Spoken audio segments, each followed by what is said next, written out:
Товарищи, мы сегодня к нам присоединился удивительный человек вот с этим инструментом, который сделан из рога, значит, Яков. Яков здесь присутствует. Еще в 1988 году по поручению Рамзана Кадырова здесь было до 80 выгружено Яков.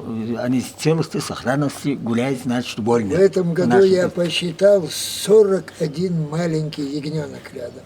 Да, телята, 41. Вот человек сейчас назовет свое имя и что он может сделать, на что он способен, значит, этот рог. Да.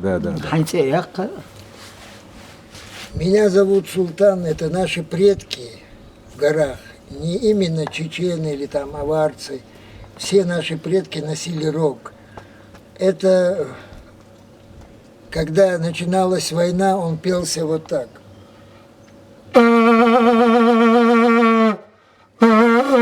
Типа собирайтесь, если свадьба или скачки, то это пелось так.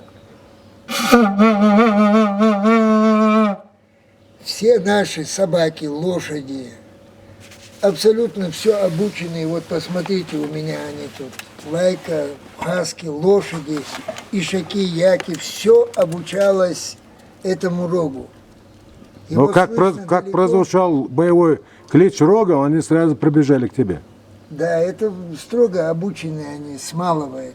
И лошадь как к свисту, ко всему. И скот, который... Можно, чтобы рог прозвучал успокоительно?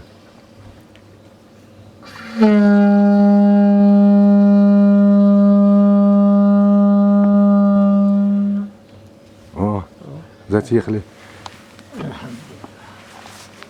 Я вижу, вот эта тигровая собака, породы особой, что-то недовольно на меня рычала. А нет, это вы поднялись просто, она хозяина охраняет. Ей всего 5 месяцев и 2 недели, еще полгодика нет. О, вот это да, вот это охрана. Позавчера на медвежонке ехала все вверху, пока мать не рявкнула. Так, а что еще, может, как еще с рогом нашим? Покажите, пожалуйста, разные звуки. Это вот, знаете что, наши предки, а я от себя добавил, это вот истинным мужчинам, уважающим своего отца, мать, истинным девочкам, это поется вот так. А кто своего отца, мать не уважает, им поется. Ай, баркалла, баркалла. Но я думаю, наши зрители еще увидят очень много удивительных, услышат звуков из этого рога. И удивительно, чудесно расскажет нашего уважаемого гостя на Султана. Он сейчас находится на турбазе Кизенуам, это Чеченская республика.